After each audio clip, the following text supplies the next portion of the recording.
Hello friends, welcome back. आप सभी का बहुत बहुत स्वागत है। फ्रेंड्स, आज की हमारी स्टोरी है बॉयज़ वीकनेस, यानी लड़के की कमजोरी, जिसमें हम देखेंगे कि किस तरह से उस लड़के की कमजोरी उसकी सबसे बड़ी मजबूती बन जाती है और उसके सफलता की मेन वजह बन जाती है। तो चलिए इस स्टोरी को हम एक तरफ से इसका हिंदी ट्रांसलेशन करते हैं और स्टोरी को समझते हैं। तो गाइस, इंग्लिश सीखने के लिए, इंग्लिश को एंजॉय करने के लिए और इंग्लिश के नए नए वर्ड्स के साथ ग्रामर को सीखने के लिए हमारे साथ इस वीडियो के लास्ट तक बने रहिए। तो चलिए इस वीडियो को हम शुरू करते हैं। यहाँ पर आप देख रहे हो, इसका टाइटल है बॉयज़ वीकनेस, यानी लड़के की कमजोरी। अ 10-year-old boy decided to study judo despite the fact that he had lost his left arm in a devastating car accident. A 10-year-old boy, एक 10 साल का लड़का, डिसाइडेड, उसने तय किया, निश्चय किया। ठीक है, यहाँ पर आप देख रहे हो डिसाइड और डिसाइडेड। तो डिसाइड वर्ब की फर्स्ट फॉर्म है और डिसाइडेड इसका सेकंड और थर्ड फॉर्म है, दोनों ही सेम होता है। तो जो आपको ये पर्पल कलर में दिख रहा है वो वर्ब का फर्स्ट और सेकंड फॉर्म लिख रखा है मैंने, ताकि आप उसको देखकर कभी कंफ्यूजन में न रहे कि ये वर्ब का फर्स्ट फॉर्म है कि सेकंड फॉर्म है, और जिसकी वजह से आपको ग्रामर भी जल्दी समझ में आएगी। ठीक है, यदि आप अच्छी तरह से ये पहचानने लग जाएं कि वर्ब का फर्स्ट फॉर्म कौन सा है, सेकंड फॉर्म कौन सा है और किसका कहाँ यूज करते हैं, तो इसका मतलब कि आपको इंग्लिश में ग्रामर समझ में आने लग जाएगी। ठीक है, स्पेशली टेंस तो आपको समझ में आने लग जाएगा, क्योंकि ठीक है, क्योंकि इसी के बेस पे टेंस बनते हैं।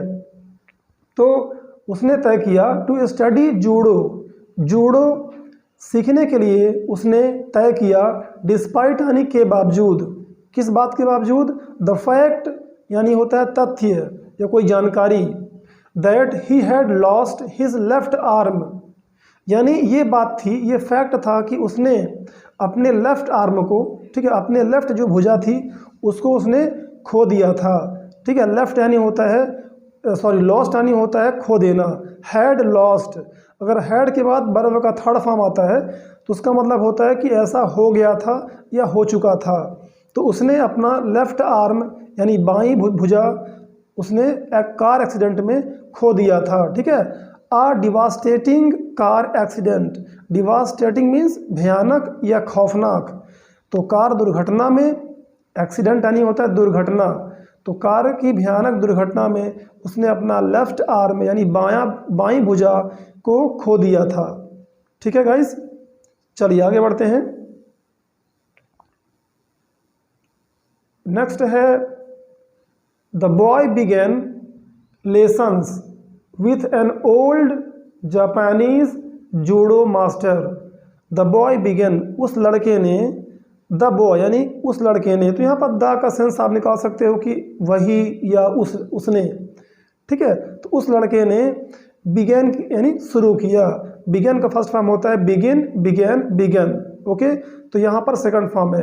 तो आपको बता दें, हालांकि बहुत लोग जानते भी होंगे, लेकिन जो नए हैं वो जान लें कि जब किसी सब्जेक्ट, जैसे यहाँ पर बॉय क्या है, सब्जेक्ट है, यदि उसके बाद, उसके तुरंत बाद वर्ब की सेकंड फॉर्म का यूज होता है तो वो सिंपल पास्ट टेंस होता है। और आप जानते हैं कि ज़्यादातर जो स्टोरी होती है, पुरानी स्टोरियाँ होती हैं, उनमें ज़्यादातर सिंपल पास्ट टेंस का यूज़ करते हैं या पास्ट परफेक्ट टेंस का यूज़ करते हैं। तो आपको इसमें ज़्यादातर यही मिलता है कि जो सब्जेक्ट है और उसके बाद वर्ब का सेकंड फॉर्म आता है, तो यानी कि हर जगह सिंपल पास्ट टेंस का यूज किया गया है।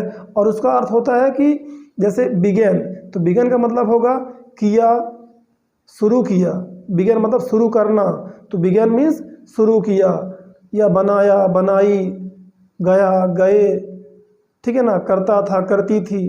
तो इस तरह से उसकी हिंदी आती है, और ये चीज़ें यदि आपके दिमाग में रहती है तो आप आसानी से उसका हिंदी मीनिंग समझ पाते हैं। ठीक है, तो मेरा बताने का मतलब यही है कि आप इंग्लिश जो है उसको समझ पाएँ, उसका जो एग्जैक्ट हिंदी मीनिंग है प्रॉपर तरीके से उसको आप बना पाएँ। ठीक है, और यहाँ लेसन मीन्स होता है पाठ या सीख, ठीक है ना, दोनों होता है।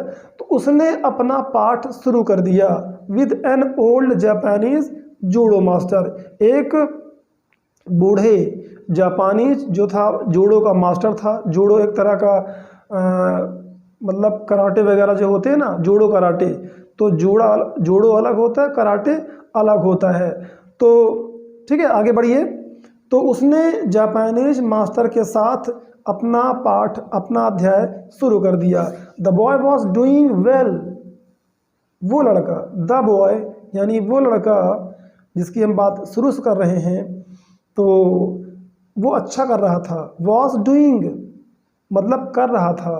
जब भी वॉज वर्ब के बाद किसी वर्ब के आईएनजी फॉर्म का यूज किया जाए तो उसका मतलब होता है कि वैसा हो रहा था, कर रहा था, पढ़ रहा था, बना रहा था या बना रही थी। ठीक है, तो वॉज डूइंग, इस तरह से आप ध्यान देंगे तो धीरे धीरे आपकी ग्रामर मजबूत हो जाएगी और वर्ड मीनिंग भी समझेंगे, और आपकी जो अंडरस्टैंडिंग है इंग्लिश को समझने का, जो आपका माइंड सेट है, ठीक है, वो भी बेहतर हो जाएगा।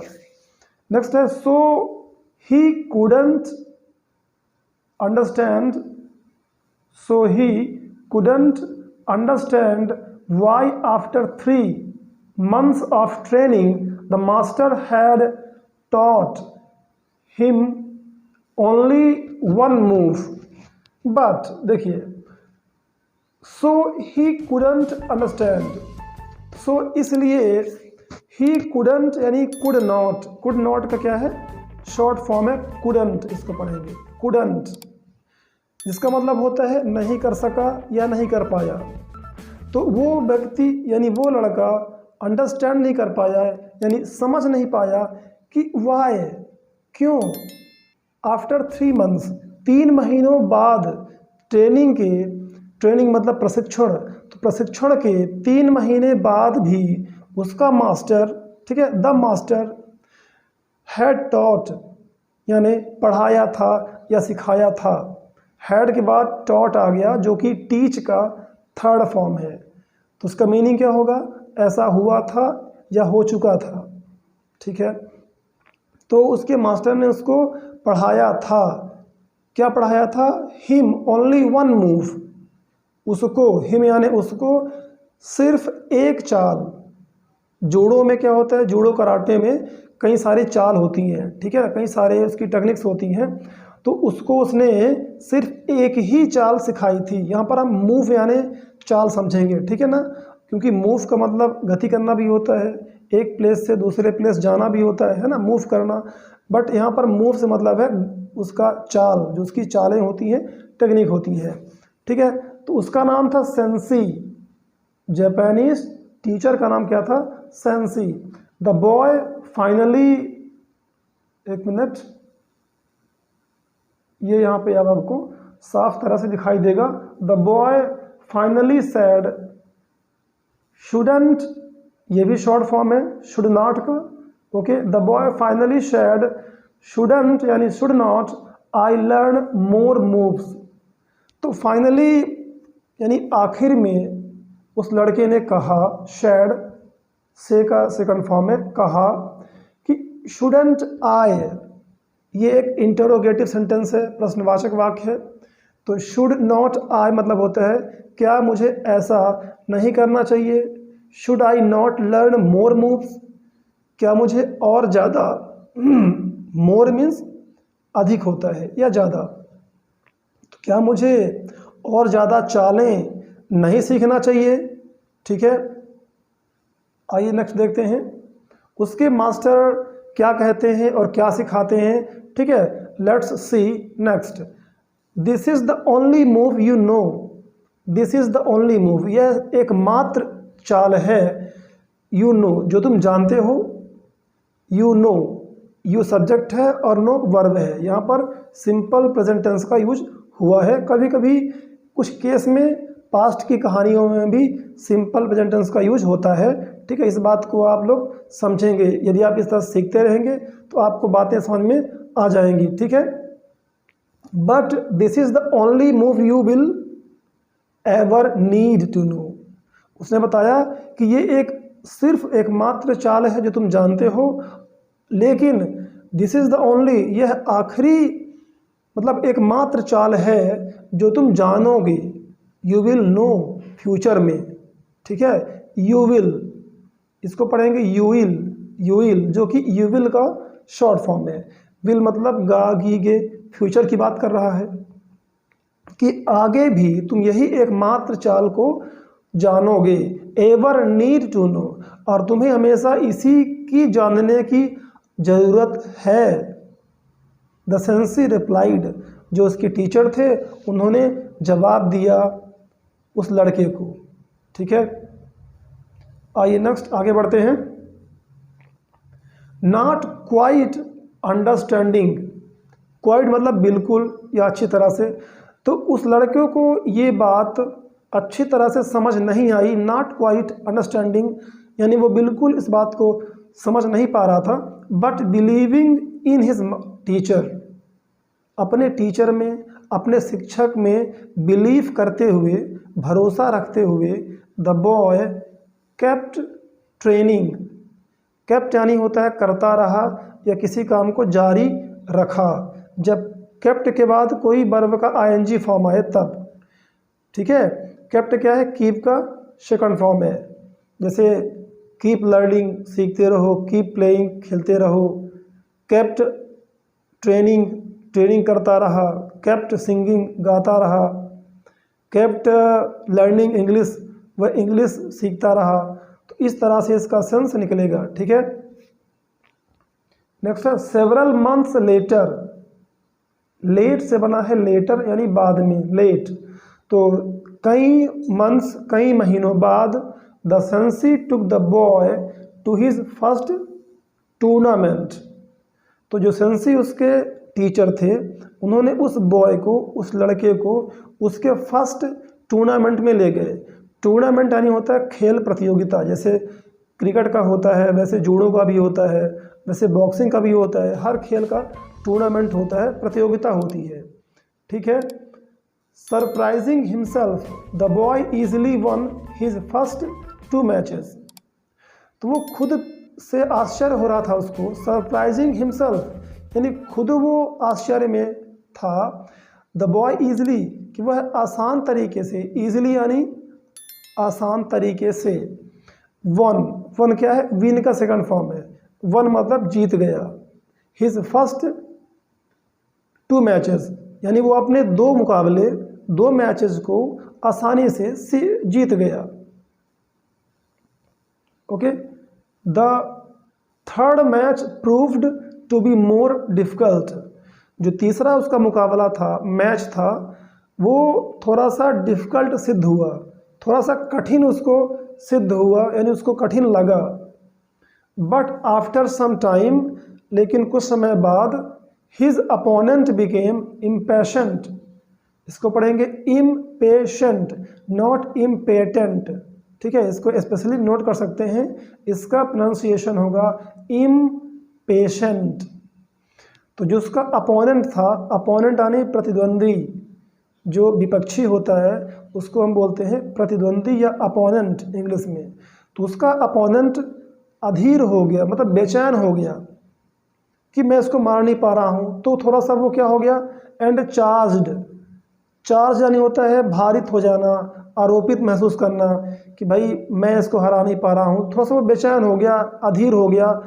और देखिए नेक्स्ट क्या होता है, the boy deftly used his one move to win the match. Deftly यानी चतुराई से। तो जब देखा वो लड़का कि वो जो उसका अपोनेंट है वो थोड़ा सा बेचैन हो गया, अधीर हो गया, तो चतुराई से वो अपना मूव यूज करते हुए उस मैच को, उस मुकाबले को जीत लेता है। Okay, used his one move, उसने अपना एक मूव जो जानता था उसको यूज किया, उस चाल को, टू विन द मैच, वो मैच, वो मुकाबला जीतने के लिए। Still amazed by his success the boy was now in the finals.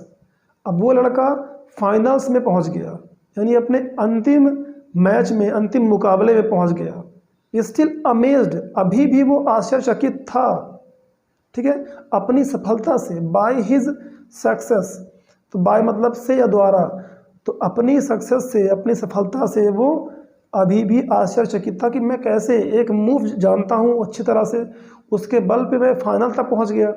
ठीक है, the boy was now in the finals, अब वो फाइनल्स में था। अपने आखिरी मुकाबले में पहुंच गया। ओके, अब ये देखना है कि वो अपना आखिरी मुकाबला भी कैसे जीतता है, ठीक है। और लास्ट में उसके जो गुरु हैं, जो उसके टीचर हैं, आखिर इसके पीछे क्या राज है, कौन सी ऐसी बात है जो उसको नहीं बताया गया। तो ये चीज़ जानने के लिए आप स्टोरी को लास्ट तक देखिए, आपको वहाँ ये सारी बात समझ में आ जाएगी। This time his opponent was bigger. अब फाइनल आ गया तो जाहिर सी बात है कि जो उसका अपोनेंट होगा, जो उसका प्रतिद्वंदी होगा, थोड़ा सा हार्ड होगा, थोड़ा सा बिगर होगा। बिगर मतलब थोड़ा बड़ा होगा और उसके मुकाबले का होगा, ठीक है, टक्कर वाला होगा। तो इस बार दिस टाइम उसका जो प्रतिद्वंदी था वो बड़ा था, स्ट्रोंगर ज़्यादा मजबूत था, एंड मोर एक्सपीरियंस्ड, और उसके ज़्यादा अनुभव था, उसको ज़्यादा एक्सपीरियंस था। फॉर अ वाइल मीन्स कुछ समय तक, वाइल पढ़ेंगे नॉट वाइल, कुछ लोग बोलते हैं for a while, that is incorrect. For a while, H silent है, okay. For a while the boy appeared to be over matched. तो कुछ समय तक तो वो लड़का ओवर मैच दिख रहा था वहाँ पर। द बॉय अपीयर्ड मीन्स दिखा, ऐसा लगा। टू बी ओवर मैच मतलब ओवर मैच हो रहा था कि कहाँ उसका अपोनेंट ज़्यादा बड़ा लग रहा था, ज़्यादा मजबूत लग रहा था, और इसका तो लेफ्ट आर्म था ही नहीं, ठीक है ना। तो लग रहा था कि मिस मैच है, क्या कर पाएगा इसका मुकाबला, ये क्या कर पाएगा। इसको बोलते हैं ओवर मैच हो जाना, ठीक है ना, मैचिंग ना करना। तो देखिए बट होता क्या है, ओके, फाइनली क्या होता है। The referee was concerned that the boy might get hurt. जो रेफरी होता है, जो वहाँ पर खड़ा होकर सीटी बजाता है और उस गेम को चालू करने में और बंद करने में हेल्प करता है, तो उसको रेफरी कहते हैं। तो रेफरी वॉज कंसर्न्ड, तो रेफरी चिंतित था, that the boy might get hurt, कि वो जो लड़का था कहीं वो चोटिल ना हो जाए। हर्ट यानी चोटिल हो जाना, माइट गेट, माइट मतलब शायद, ओके, शायद ऐसा ना हो जाए। तो वो चिंतित था कि कहीं वो लड़का जो है शायद चोटिल ना हो जाए। He called a time out. तो जब टाइम होता है तो वो विसिल करते हैं, सीटी बजाते हैं, ठीक है। तो उसने टाइम आउट कर दिया। He was about to stop the match, he was about to stop the match when the sensei intervened. देखिए अबाउट टू को समझिए, अबाउट टू स्टॉप मतलब रुकने वाला था, अबाउट टू गो जाने वाला है, वॉज लगा देंगे तो था हो जाएगा, इज एम यूज करेंगे तो है हो जाएगा। जैसे I am about to go, मैं जाने वाला हूँ, I am about to play, मैं खेलने वाला हूँ, ठीक है। तो in the same way he was about to stop, वह रोकने वाला था, उस गेम को रोकने वाला था। द मैच, उस मुकाबले को। व्हेन द सेंसी इंटरवीन्ड, जो सेंसी थे, उसके मास्टर थे, उन्होंने इंटरवीन कर दिया, मतलब बीच में ही इसको स्टॉप कर दिया, हस्तक्षेप कर दिया कि स्टॉप मत करो, okay, no. The sensei insisted, उन्होंने इंसिस्ट किया मतलब आग्रह किया, उस रेफरी से आग्रह किया कि नो, नहीं, इंटरवीन कर दिए कि मत रोको, स्टॉप मत करो, इस मुकाबले को चलने दो, ओके। लेट हिम कंटिन्यू मतलब उसे कंटिन्यू लगातार करने दो। सून आफ्टर द मैच, जल्द ही उस मुकाबले के बाद, ठीक है, उस मैच के बाद। After the match resumed, resumed नहीं होता है फिर वहीं से शुरू कर देना। जैसे आप कोई वीडियो प्ले करते हो, कोई मूवी प्ले करते हो, तो बीच में कुछ काम आ जाने से आप रोक देते हो, फिर उसको आप वहीं से स्टार्ट करते हो, तो इसको बोलते हैं रिज्यूम कर देना, ठीक है ना, रिज्यूम कर देना, उसको वहीं से शुरू करना। His opponent made a critical mistake, तो उस गेम को फिर से शुरू करने के बाद उसका जो अपोनेंट था, उसका प्रतिद्वंदी, मेड अ क्रिटिकल मिस्टेक, एक नाजुक यानी एक बहुत छोटी सी उसने मिस्टेक कर दिया, ठीक है। मेड अ मिस्टेक मतलब कि गलती कर देना, गलती कर दिया। मेड क्या है, मेक का सेकंड फॉर्म है। ही ड्रॉप्ड हिज गार्ड, जो जूडो खेलते हैं वो गार्ड पहन के खेलते हैं, ठीक है ना। तो उसने अपने गार्ड को, जो उसकी सुरक्षा थी, उसको ड्रॉप कर दिया, मतलब गिरा दिया, ठीक है। इंस्टेंटली, इंस्टेंटली मतलब तुरंत, उसी समय। The boy used his move to beat him, उस लड़के ने अपने उसी मूव के द्वारा, अपने उसी चाल के द्वारा क्या कर दिया, उसको मार के गिरा दिया, हरा दिया। The boy used his move, उस लड़के ने अपने मूव को, अपने चाल को यूज किया, प्रयोग किया उसको हराने के लिए। टू बीट हिम, तो मारने का मतलब होता है किसी को हरा देना या मार देना, मारना, पीटना, हराना दोनों होता है, ठीक है। The boy had one the match and the tournament, तो ये उस बॉय का फाइनली मैच था, तो उस लड़के ने उस मुकाबले को जीत लिया था। The boy had one, had के बाद थर्ड फॉर्म आ गया, तो ये हो गया पास्ट परफेक्ट का, जिसका मतलब होगा चुका था या हो गया था। तो उस लड़के ने उस मैच को, उस मुकाबले को जीत लिया था, ठीक है, और उस पूरे टूर्नामेंट को भी वो जीत गया था।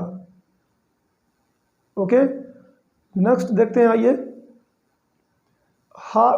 ही वॉज द चैंपियन, अब वो चैंपियन था, ठीक है, उस गेम का, उस टूर्नामेंट का चैंपियन बन गया था, विजेता हो गया था। ऑन द वे होम, जब वो होम जा रहे थे, अपने घर जा रहे थे, तो वे यानी रास्ते पर, ऑन द वे रास्ते पर, तो घर जाते हुए रास्ते पर। The boy and sensi reviewed every move in each and every match, तो वो दोनों लोग, उस लड़के ने और उसके टीचर ने रिव्यूड किया, यानी कि उसको फिर से देखना या विचार करना, उन सभी बातों में उन लोगों ने फिर से विचार किया। एवरी मूव, हर चाल में, और हर मैच के हर चाल में उन्होंने मतलब उसको विचार किया, विमर्श किया कि क्या कैसी थी, कहाँ गलती हुई थी, ठीक है ना, और क्या पॉइंट थे। Sensi, how did I win the tournament with only move, with one move. Okay, तो उस लड़के ने पूछा कि सेंसी, है ना, आप बताइए कि हाउ डिड आई विन, मैं कैसे जीता। हाउ डिड आई विन, मैं कैसे जीता, ये भी सिंपल पास्ट टेंस का है, ठीक है, क्योंकि इसमें क्या लगा हुआ है, डिड का प्रयोग किया गया है, ठीक है ना। तो डिड का यूज़ करते हैं नेगेटिव में या फिर इंटरोगेटिव में। तो मैं कैसे जीता यह tournament with only one move, सिर्फ और एक ही चाल से, सिर्फ एक चाल से मैं ये टूर्नामेंट कैसे जीत गया, ठीक है। तो आइए देखते हैं कि उसके टीचर यानी सेंसी ने क्या उसको बताया, कौन सी बात बताई।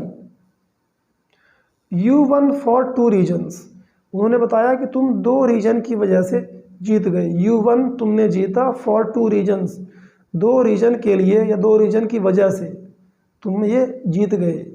द सेंसी आंसर्ड, उन्होंने आंसर किया, उन्होंने जवाब दिया। फर्स्ट, पहली। यूब, यूब शॉर्ट फॉर्म में, इसका फुल फॉर्म होगा you have almost mastered one of the most difficult throws in all of judo. तो उन्होंने बताया कि पहली बात तो ये कि तुमने जो जूडो का सबसे डिफ़िकल्ट मूव होता है, जो चाल होती है, वो तुम सीख गए थे, उसको अच्छी तरह से, लगभग तुमने अच्छी तरह से सीख लिया था।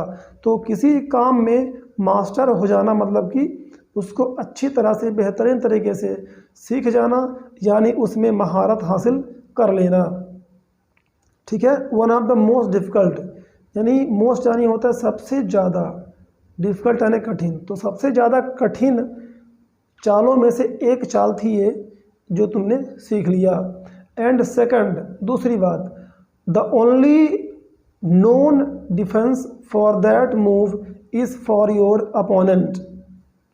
उन्होंने बताया कि दूसरी बात यह है, the only known defence for that move is for your opponent to grab your left arm. उन्होंने बताया कि जिसकी वजह से तुम जीते, वो ये वजह मेन ये है कि जो तुम्हारा अपोनेंट था, जो प्रतिद्वंदी था, द ओनली नॉन डिफेंस, एक मात्र डिफेंस था, मतलब डिफेंस आनी होता है बचना, ठीक है, बचने का तरीका। तो जो एकमात्र बचने का तरीका था, ठीक है, the only non defence for that move, उस मूव के लिए जो तुम करते थे उसका एक ही सुरक्षा था, उसका एक ही तोड़ था। वो क्या था? तुम्हारे अपोनेंट के लिए, for your opponent to grab your left arm, कि तुम्हारी लेफ्ट आर्म को वो कस के पकड़ ले। लेकिन तुम्हारे पास लेफ्ट आर्म थी ही नहीं, जो तुम्हारी कमजोरी थी वही सबसे बड़ी तुम्हारी जीत की वजह बन गई, यानी तुम्हारी मजबूती बन गई। ठीक है, तो इस तरह से गाइस वो लड़का उस टूर्नामेंट को, उस फाइनल को जीत लिया। The boys biggest weakness had become his biggest strength. Strength यानी ताकत, शक्ति, बिगेस्ट यानी सबसे बड़ी। ठीक है, और बिकम फर्स्ट फॉर्म है, बिकेम सेकंड फॉर्म है और बिकम थर्ड फॉर्म है। तो इसका फर्स्ट और थर्ड फॉर्म सेम होता है, इसलिए मैंने यहाँ पर लिखा ताकि आप लोग उसको समझें, उसको जानें। ठीक है, और हैड के बाद थर्ड फॉर्म ही आता है, जिसका मतलब होता है वो काम हो चुका था या हो गया था। The boys biggest weakness, boys की, उस लड़के की सबसे बड़ी कमजोरी, हैड बिकम बन चुकी थी, बन गई थी, हिज बिगेस्ट स्ट्रेंथ उसकी सबसे बड़ी ताकत बन गई थी। ठीक है, तो गाइस यहाँ पर स्टोरी कंप्लीट हुई। आई होप दैट आपने एंजॉय किया होगा और आपने इंग्लिश के कई सारे वर्ड्स और ग्रामर भी सीखे होंगे। तो ये स्टोरी कैसे लगी आप कमेंट करके ज़रूर बताइए, और इस तरह की इंटरेस्टिंग स्टोरी पाने के लिए आप इस चैनल को सब्सक्राइब करके बेल आइकन को प्रेस कर लीजिए। ओके गाइस, फिर मिलेंगे नेक्स्ट वीडियो।